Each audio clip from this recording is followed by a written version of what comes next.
Thank you, everybody, for coming to the Aaron Torres Podcast YouTube page. If you could do me a quick favor, see that little subscribe button at the bottom of your screen? Go ahead, click that subscribe button. Really does help our channel grow, our audience grow, and I really do appreciate it more than you know. So click that subscribe button. Appreciate your support. Now, here's the video that you came here for. All right, everybody, I'm back. Good to be back. So it's kind of crazy, but it's been a full week since we did one of these college hoops transfer portal updates. Last one we did was, I think, Wednesday night when I first got into Phoenix for the Final Four.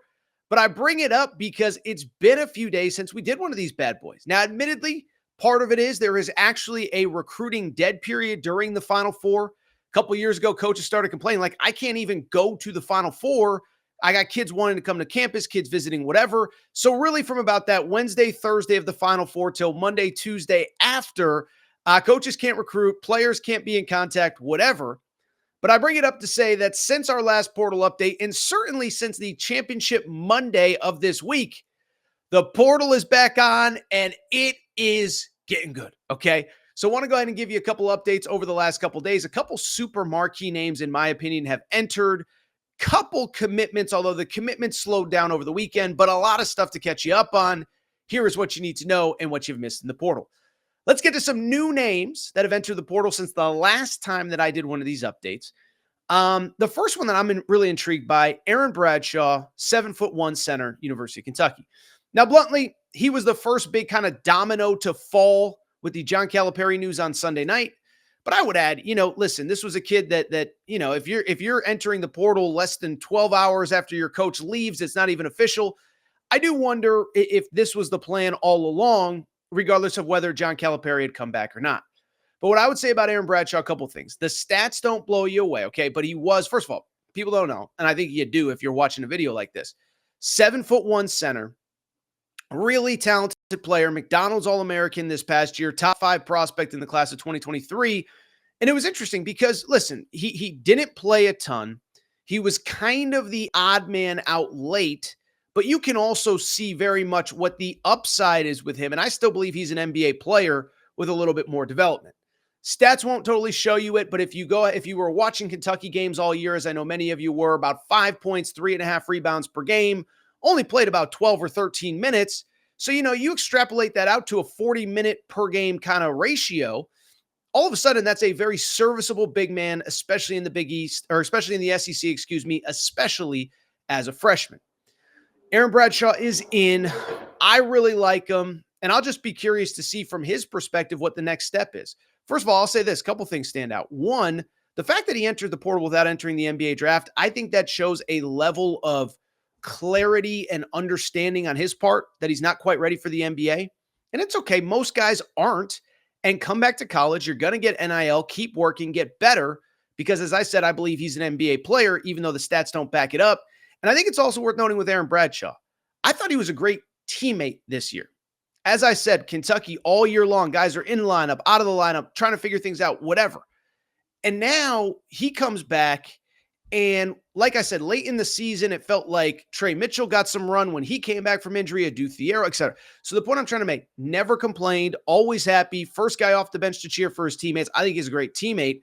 And now the big question, what ends up happening next? He's from Jersey originally, so my speculation would be that all the Big East schools would be involved, St. John's, Seton Hall. UConn fans asked me about him. I don't see him going to UConn. Unless something weird happens with Samson Johnson. But yeah, I think the Big East schools make sense. The other thing I was thinking about with Aaron Bradshaw, as we're recording here, it's about 5 Eastern time on the East Coast on Wednesday. We haven't gotten official clarification on if Scott Drew will be the next head coach at Kentucky yet. By the time you're listening, he might be. But he's kind of a guy that I think would fit in very well with Scott Drew. Scott Drew likes to have those athletic rim running type bigs. Yves Missi, of course, this past year, he's had all the other guys throughout the previous years. And Aaron Bradshaw would kind of be a very good fit for the Scott Drew system if Scott Drew is, in fact, the next head coach at Kentucky. And I'd be curious if he's able to retain him. So Aaron Bradshaw, first big name. I am intrigued as to where he ends up next. But he was also the first big domino to decommit or basically, go in a different direction at Kentucky. Let's keep it going. How about this? Not often you see this.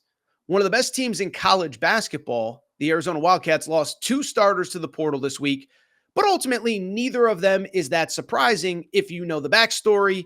And if you don't know the backstory, do not take this as the sky is falling. Why are guys leaving?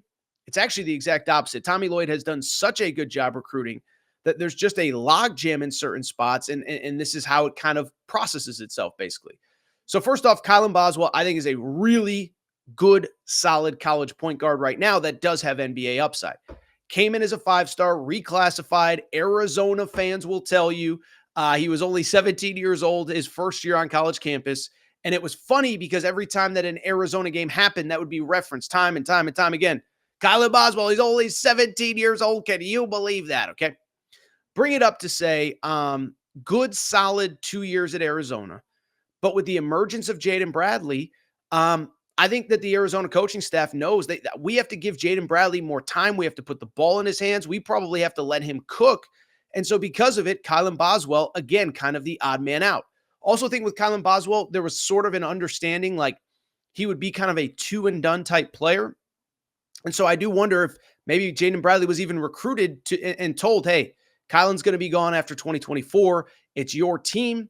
But either way, Kylan Boswell is in the portal. Listen, I like this kid. He's not perfect, not super athletic, but he's a strong guard. And the big thing with me, a lot of experience at the Power 5 level. Played 2 years at Arizona. You can't be a bum if you started at Arizona and played 2 years there at the school. As a sophomore this year, averaged about 9.5 points per game, about 4 assists, a little under 4 assists per game. Really solid and had some really big games in some big moments. We all remember the 12 points, 8 rebounds, 5 assists, where he was maybe the best player on the court at Duke. 20 points, 8 assists in the NCAA tournament opener. So this guy has his moments. It's about consistency. I think it's about a little bit about maturity off of the court. That's not a negative. He's young, but some pictures surfaced of him, maybe being in a casino a little bit late in Vegas during the Pac-12 tournament. So I just bring it up. I'm not here to tear a kid down, but these are variables that go into these type decisions. But Kylan Boswell is officially in the portal. Another Arizona starter in the portal, Oumar Ballo, fifth-year guy, followed Tommy Lloyd from Gonzaga to Arizona, played the last 2 years, and I'll give him credit. I think he really, frankly, was probably better this year, better in his 2 years at Arizona than I expected. About 12.5 points per game, 10 boards per game this year as Arizona's starting center. And for people wondering, again, has a COVID year. It will be his 6th year. And I think the emergence of Krivas, the freshman center this year, it's a logjam. At some point, you have to move on. And if you don't move on from Oumar Ballo, Krivas is probably going to move on somewhere else as well. He's probably ready to start next year. So Tommy Lloyd and his staff decide, I don't know if they decided. I don't want to put that on them because I have not heard that at all. But Oumar Ballo basically decides that it's time for him to move on and go somewhere else. I think Ballo is really interesting as a prospect because so many guys that enter the portal, it's all about upside, right? What they could potentially be. Even in Aaron Bradshaw, what he could potentially be. Kylan Boswell, what he could potentially be. Guys transferring from the mid-major to the high-major level, what will they be? Oumar Ballo, you kind of know what you're going to get. 7'1", really physical, great rebounder. All of his offense comes within 5 feet of the basket. He's not a three-point shooter. He's not a floor spacer. Certain matchups you play him less, certain matchups you play him more. But as the old saying goes, there's just not that many guys that are 7'1", 280 pounds on planet Earth, let alone in college basketball, that can move like him. He's going to find a landing spot somewhere and somewhere nice. But Oumar Ballo is in the portal. A couple former McDonald's All-Americans that are at least worth discussing really quick. First one, Mark Mitchell from Duke. And this is one where, again, this is the gift and the curse of college hoops and of recruiting at the highest level, right? Just talked about Boswell, just talked about Oumar Ballo, how you bring in guys and then you bring in guys behind them. And if the guy doesn't get out of the program that's ahead of the guy behind him, at some point you got to make a tough decision. Do we want the guy we have, the guy that's coming, whatever? And again, I can't sit here and say that Duke forced Mark Mitchell out. That is not what I'm saying at all. But he came to Duke as a one-and-done freshman, decided to come back for his sophomore year, and there will be no year 3. 6'9", lefty wing. I think he's really good. 11.5 points per game, 6 rebounds. The big thing with him, he just doesn't shoot the ball well. 27.5% from 3, That was down significantly from his freshman year where he shot 35% from three. And it's just one where he could go pro, but there's nowhere for him to go. He's not going to get drafted as high as he anticipated. And so I think he's looking for another place in college basketball, one more year, get the shot right. I'll tell you what, he averaged 12 points per game in the ACC. If he gets that shot right and he shoots 35% instead of 27%, probably averages 16 a game and is in the NBA in the following season, not next year. Curious where he ends up. He's from the Kansas City area originally, the kind of that Midwest area. No real early leans on his recruitment, but 6'9", you can defend, you can do a lot of different things. He's going to have no shortage of suitors, I can tell you that. Really quickly, one last name I want to get to before a couple commitments. Aiden Holloway is a guy that I like, okay? Another player, a former McDonald's All-American, just finished his freshman year at Auburn. 6'1" guard. He's a little small. He certainly needs more time in the weight room. By the way, that's not a criticism. That's most freshmen in college basketball. But what he has is that intangible, like quick twitch. He's just a super athletic kid.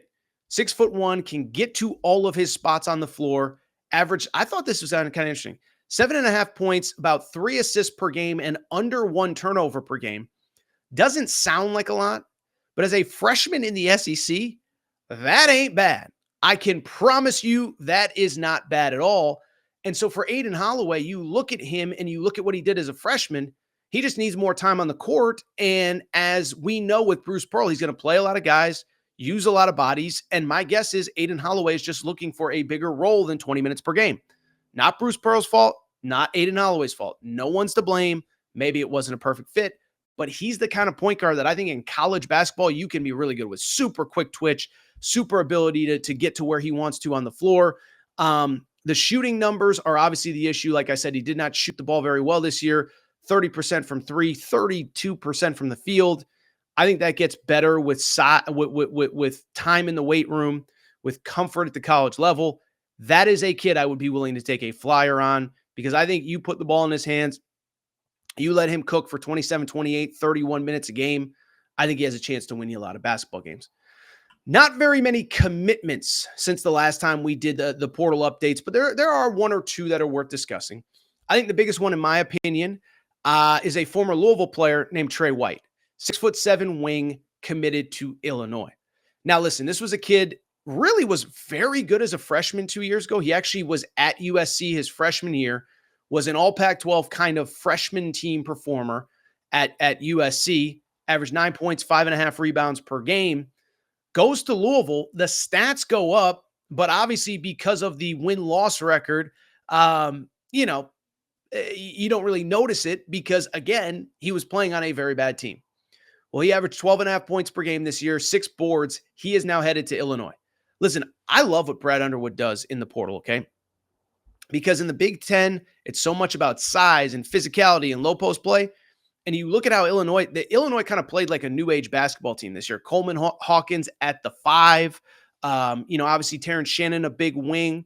And my guess is Trey White takes a lot of the replacement for Terrence Shannon this past year. 6'7", the kid can get buckets. Like a lot of others, the three-point shooting needs work.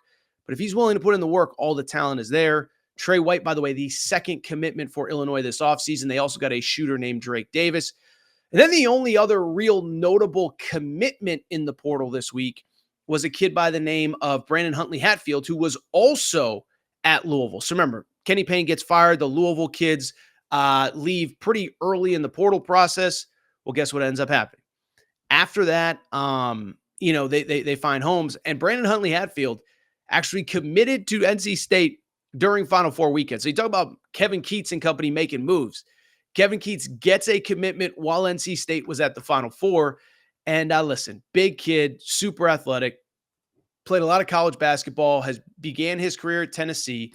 From there, went to Louisville. And listen, there wasn't a lot to be excited about with the Louisville basketball program this year, but he averaged 13 points, 8 boards, and a block every game.